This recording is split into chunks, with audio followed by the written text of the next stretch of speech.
శ్రీమాత్రే నమ. జయ గురు దత్తాత్రేయ నమ. ఈ వీడియోలో మనం సింహరాశి వారు ఏ వృత్తిలో బాగా రాణించగలుగుతారు, వీళ్ళ జీవితంలో ఏ సంవత్సరం తర్వాత అంటే వీళ్ళ ఎంత వయస్సు తర్వాత జీవితంలో స్థిరపడతారు,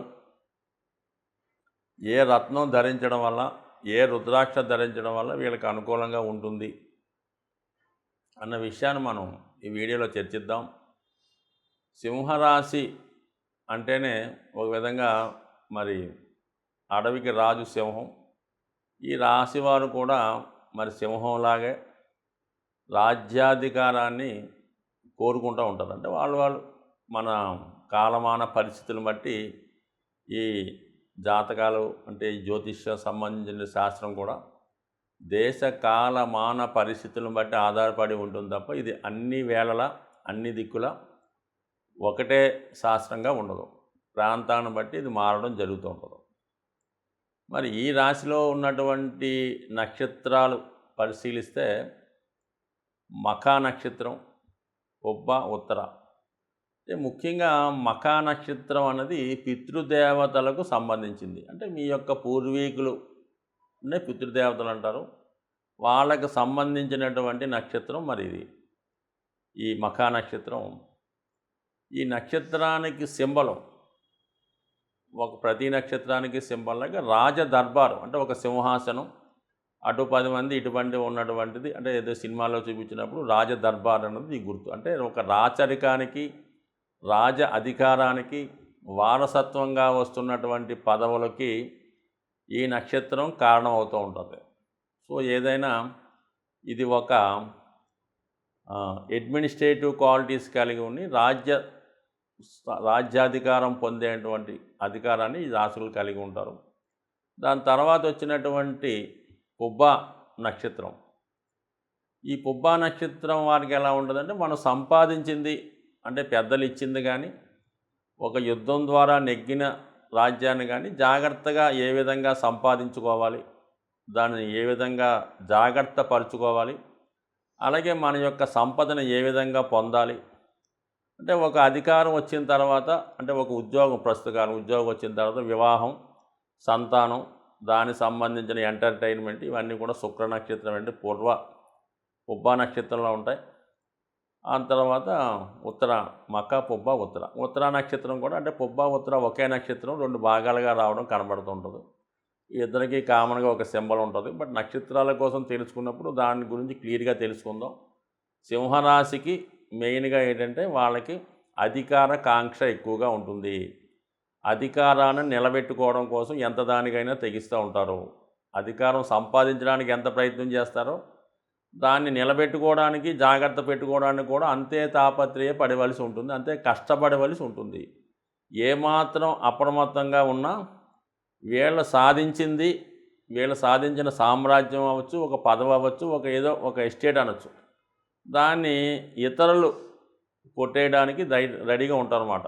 ఎవరో ఒకరు మీ వెనకాల ఉంటూ, మీ అనుచరులుగా ఉంటూ మిమ్మల్ని పడగొట్టి ఆ రాజ్యాన్ని అంటే మీ యొక్క అధికారాన్ని, వ్యాపార సామ్రాజ్యాన్ని వాళ్ళు కొల్లగొట్టే ప్రయత్నం చేస్తూ ఉంటారు. అందుకని నిరంతరం ఈ జాతకుడు జాగ్రత్తగా ఉండాలి. ఎట్టి పరిస్థితుల్లో కూడా ఎవరిని నమ్మకూడదు. ముఖ్యంగా మీ యొక్క రహస్యాలు ఎవరికి చెప్పకూడదు. మరి ఈ రాశి వారికి ఈ రాశిలో కేవలం రవి మాత్రమే స్వక్షేత్రం. మిగతా గ్రహాలకి ఈ రాశిలో ఎటువంటి అధికారం కూడా లేదంటే నీచ కానీ ఉచ్చ కానీ ఇంకోటి ఏది లేదు. కాబట్టి కేవలం అంటే ఇది రాజు సంబంధించినటువంటి క్షేత్రం. అక్కడ వేరే వాడు అధికారం చేస్తాడు. అందువల్ల ఇక్కడ రవే మెయిన్. కాబట్టి ఈ జాతకులు ముఖ్యంగా ప్రభుత్వ ఉద్యోగులుగా, ప్రభుత్వ అధికారులుగా రాణించే అవకాశం ఉంది. అలాగే రాజకీయ రంగంలో సాధారణ సర్పంచ్, వార్డు మెంబర్ దగ్గర నుంచి అత్యున్నత స్థాయి రాష్ట్రపతి వరకు కూడా ఈ రాశి యొక్క సంబంధం లేనిదే ఎట్టి పరిస్థితుల్లో కూడా అధికార పీఠాన్ని అధిష్ఠించే అర్హత ఉండదు. కనీసం ఏదో ఒక గ్రహం ఈ రాశిలో ఉండాలి. కనీసం లగ్నం అన్నా ఇక్కడ పడాలి, చంద్రరాశి అన్నా పడాలి, గురువు అన్నా ఉండాలి, శని అన్నా ఉండాలనుకోండి. ఏదో ఒకటి ఉంటే తప్ప అధికారం రాదు. ఏది ఉన్నా పర్వాలేదు కానీ దాన్ని బట్టి అధికారం వచ్చే అవకాశం ఉంది. అంటే ఇది నవగ్రహాల క్యాబినెట్లో ఇది కింగ్ ప్లేసు. అందువల్ల ఏంటంటే ఇందులో ఉన్నవాళ్ళు కంపల్సరీగా రాజకాంక్ష కలిగి ఉంటారు కాబట్టి గవర్నమెంట్ అధికారులుగా ఉంటారు, పొలిటీషియన్గా ఉండడం జరుగుతూ ఉంటుంది. సో ఇక దాని తర్వాత ఎక్కువగా ఏంటంటే వారసత్వంగా పెద్దవారు ఏదైతే వృత్తి చేస్తూ ఉంటారో ఆ వృత్తి కంటిన్యూ చేస్తూ ఉంటారు. అంటే అది ఇండిపెండెంట్గా ఉంటుంది. అది ఆయుర్వేద వైద్యమా, హోమియో వైద్యమా, హీలింగా, లేదంటే మామూలుగా చార్టెడ్ అకౌంటెంటా, ఏదన్నా సరే వారసత్వంగా వచ్చిన వృత్తులు వీళ్ళు కంటిన్యూ చేయడం జరుగుతూ ఉంటుంది. అంటే వీళ్ళే బాస్ తప్ప వీడి పైన ఇంకొకటి ఉండే అధికారం లేదు. సో అందువల్ల ఏంటంటే వీళ్ళు ఈ విధంగా మూడు ఒకటి చేస్తే స్వతంత్ర వృత్తి, లేదా పాలిటిక్సు, లేదా గవర్నమెంట్ ఉద్యోగం. అందుకే చాలామంది రాశిలో లగ్నంలో జన్మించినటువంటి పిల్లలు వీళ్ళు చిన్నప్పటి నుంచి కూడా ఒక అధికార హోదా చెలాయిస్తూ పెద్దవారు చెప్పిన మాట వినకుండా ఏదో ఉద్యోగంలో చేరకుండా పెద్దలు సంపాదించింది అనుభవిస్తూ తిరుగుతూ ఉంటారు. సాధారణంగా వీళ్ళు పుట్టడమే ఒక జమీందారీ కుటుంబంలోనూ, ఒక ప్రభుత్వ అధికారి సంతానంగాను, లేదంటే బాగా స్థిరపడినటువంటి కుటుంబంలో జన్మిస్తారు. చిన్నప్పటి నుంచి కూడా ఒక విధమైనటువంటి అలవాటు పడిపోవడం వల్ల ఒకరి కింద పని చేయకపోవడం, ఒకరు చెప్పిన మాట వినకపోవడం, ఈ కారణాల వల్ల ఏంటంటే వీళ్ళు చిన్న ఉద్యోగాలు చేయలేకపోతుంటారు. ఏదో ఒక పెద్ద ఉద్యోగం వస్తుందని దానికోసం ప్రయత్నం చేస్తూ ఉంటారు. ఏదో సివిల్స్ టార్గెట్ పెట్టుకుంటారు, లేదంటే గ్రూప్ 1 పెట్టుకుంటారు. దానికోసం 10 సంవత్సరాలన్నా ప్రయత్నం చేస్తూ ఉంటారు. ఈలోగా చిన్న ఉద్యోగంలో చేరరు. అంటే పెద్ద ఉద్యోగం రాదు, చిన్న ఉద్యోగం చేయరు. ఈ విధంగా కాలక్షేపం చేసి పుణ్యకాలం కాస్త గడిచిపోయిన తర్వాత ఇలా ఉన్న ఆస్తితో తృప్తిపడి జీవితాంతం కూడా ఒకరి కింద పని చేయకుండా, రూపాయి సంపాదించకుండా కేవలం ఇతరుల సంపాదన మీద ఆధారపడుతూ ఉన్నవాళ్ళు చాలామంది ఈ రాశిలో ఉండడం జరుగుతూ ఉంటుంది. అంటే అందరూ అలాగే ఉంటారని కాదు, బట్ ఏదైనా ఈ రాశి వారికి మరి ఇందాక మనం అనుకున్నటువంటి 3 వృత్తులు బాగా రాణిస్తాయి. అందువల్ల ఈ రాశి వారు కొద్దిగా ఈగో తగ్గించుకొని చిన్న స్థాయి ఉద్యోగంలో అయినా ప్రవేశిస్తే అదే ఆటోమేటిక్గా పెద్ద స్థాయి ఉద్యోగం వెళ్ళే అవకాశం ఉంది. అందువల్ల మేము కేవలం ఈ పెద్ద పోస్టే చేస్తాం, పెద్ద ఉద్యోగమే చేస్తాం ఎదురు చూస్తే మాత్రం నిరాశే మిగులుతుంది. కేవలం ఉన్నది కూడా మరి ఏ ఉద్యోగం రాకుండా ఇబ్బంది పడే అవకాశం ఉంది. కాబట్టి జాగ్రత్తగా వ్యవహరించడం మంచిది. అంటే వీళ్ళు మాత్రం జీవితంలో ఖాళీగా ఉంటే మాత్రం మంచిది కాదు. ఏదో పని చేస్తూ ఉంటేనే వీళ్ళ అభివృద్ధి రావడం జరుగుతుంటుంది. ఒకళ్ళు సంపాదించినా కూడా దాన్ని జాగ్రత్త పెట్టుకోవడానికి చాలా కష్టపడవలసి ఉంటుంది. సో ఏదైనా ఈ రాశి వారికి మరి నిరంతరం సూర్యభగవాని ఆరాధన, అలాగే ఆదివారం నియమంగా ఉండడం, నలుపు వస్త్రాలు ధరించకుండా ఉండడం మంచిది. ఎక్కువగా తెలుపు రంగు ధరించడం వల్ల బాగా అదృష్టవంతులు అయ్యే అవకాశం ఉంటుంది. అలాగే వాళ్ళకి కెంపు అనే ఉంగరం నెంబర్ 1గా పనిచేస్తుంది. దాని తర్వాత పగడాన్ని ధరించవచ్చు, కనక పుష్యరాగాన్ని కూడా ధరించవచ్చు. సో వాహనం కొనుక్కునేటప్పుడు నలుపు రంగు వాహనం తప్ప మిగతా కలర్స్ కూడా రాణిస్తాయి. అయితే వైట్ కలరు మరి అన్ని సంబంధించిన మిల్కీ వైట్, ఏ వైట్ అయినా అనుకూలించే అవకాశం ఉంటుంది. నిరంతరం వీరి జీవితంలో ఎంత ధర్మంగా ఉంటే జీవితంలో అంత అభివృద్ధి చెందే అవకాశం ఉంది. కుజుడు మీకు అనుకూలంగా మారాలంటే చాలా ఈజీ మాట. కుజుడు తొందరగా అనుగ్రహించే గ్రహం కాబట్టి కుజగ్రహం మీకు అనుకూలించాలంటే సాధ్యమైనంత వరకు మీరు ఈ మంగళవారం రోజు హనుమాన్ చాలీసా పారాయణ వల్ల, హనుమాన్ని పూజించడం వల్ల, మంగళవారం నియమంగా ఉండడం వల్ల చాలా వరకు మీరు కుజుని యొక్క అనుగ్రహానికి పాత్రులవుతుంటారు.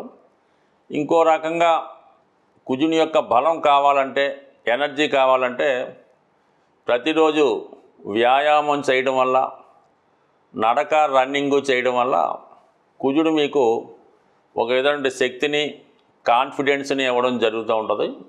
మరి ఇంకా ఎక్కువ కుజుని యొక్క శక్తి కావాలనుకున్నవారు ఏదైనా ఒక జిమ్ ట్రైనర్ ద్వారా ఆ ప్రయత్నం చేయడం వల్ల ముఖ్యంగా కాన్ఫిడెన్స్ పెరుగుతూ ఉంటుంది. ముఖ్యంగా ఎవరైతే నిరుద్యోగులుగా ఉంటారో వాళ్ళు ఏంటంటే ఈ వ్యాయామం, ఫిజికల్ ఫిట్నెస్ ద్వారా చేసుకుంటే అటు ఇంటర్వ్యూలో నెగ్గడానికి కానీ, కాంపిటేటివ్గా ఏ పనైనా చేయడానికి కారణం అవుతూ ఉంటుంది. కాబట్టి యువకులు, ఉత్సాహవంతులు ఆ విధంగా చేయొచ్చు.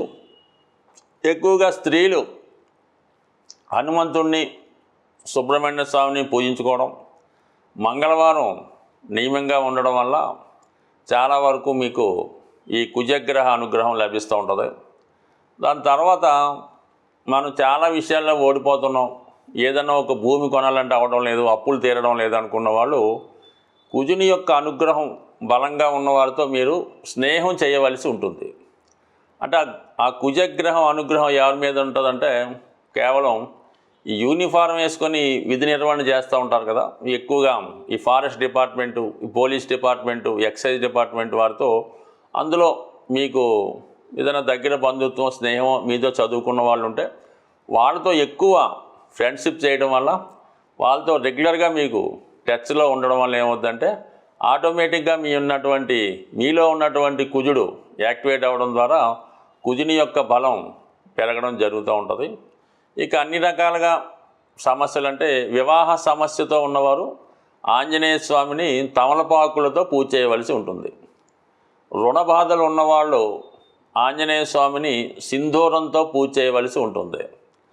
అంటే ఎదటివాడి యొక్క ఈర్ష్యకి అసూయకి గురైన వాళ్ళు పెద్ద పెద్ద ప్రాజెక్టులు పెట్టుకొని వాటిని పూర్తి చేయాలనుకున్నవారు ఆంజనేయ స్వామికి వడమాల సమర్పించడం ద్వారా, అలాగే శత్రుబాధలు పోవాలనుకున్నవారు ఆంజనేయ స్వామికి నిమ్మకాయల దండ, సంతానం కావాలనుకున్నవారు ఆంజనేయ స్వామికి వడమాల, ఈ విధంగా ప్రతిదానికి కూడా ఈ స్వామివారి దగ్గర పరిహారాలు ఉన్నాయి. అవి నమ్మకంతో చేయవలసి ఉంటుంది, మన శక్తి కొలది చేయవలసి ఉంటుంది. అంటే శక్తి కొలది అన్నప్పుడు ఎలా ఉంటుందంటే ఏదో చిన్న విద్యార్థి ఉన్నాడు, చాలా బీద కుటుంబం, వాడు ఏదో కొద్దిగా ఒక 21 తమలపాకులతో పూజ అయినా సరిపోతుంది. మనం బాగా ధనవంతులం, నెలకు 3-4 లక్షలు సంపాదిస్తాం అనుకున్న వాళ్ళు వాడు 108 తమలపాకులు కాకుండా ఒక తమలపాకుల బుట్ట దాంతో అభిషేకం చేయడం వల్ల, అంటే వాళ్ళ శక్తి కొలది చేయడం అంటే ఇదే అర్థం అన్నమాట. దానివల్ల అలా చేయాలి తప్ప అది మనం ఒకరితో పోల్చుకోకుండా మన శక్తి ఎంతవరకు అనుకరిస్తుందో మనస్ఫూర్తిగా ఏదైనా ఇటువంటి పరిహారం మీరు చేయడం వల్ల శీఘ్రంగా మీకు స్వామి యొక్క అనుగ్రహం లభించే అవకాశం ఉంది. బట్ ఏదైనా భూమి దక్కాలంటే ఆంజనేయ స్వామి అనుగ్రహం తప్పనిసరిగా ఉండాలి. కాబట్టి సాధ్యమైనంత వరకు ఈ భూమి కావాలనుకున్న వాళ్ళు ఆంజనేయ స్వామిని పూజించుకోవడం, కుజగ్రహ అనుగ్రహం కోసం మంగళవారం నియమంగా ఉంటూ, మరి ఈ మధ్యకాలంలో వస్తున్నటువంటి ఈ కరుంగలి మాల ధరించడం వల్ల కానీ, 3 ముఖాల రుద్రాక్ష ధరించడం వల్ల కానీ, లేదంటే ఈ పగడం మంచి జాతి పగడం దొరికినప్పుడు దాన్ని ఉంగరంగా ధరించడం వల్ల కానీ, లేదా ఇవన్నీ కానప్పుడు కాపర్తో తయారు చేసినటువంటి కడియం కానీ ఉంగరం కానీ ధరించడం వల్ల, రాగి గ్లాసులో వాటర్ తాగడం వల్ల, రాగి పాత్రలు ఉపయోగించడం వల్ల కూడా కుజగ్రహ అనుగ్రహం ఉంది. కుజగ్రహం అనుగ్రహం ఉన్నవాడికి రుణాలైతే ఉండవు. స్వస్తి.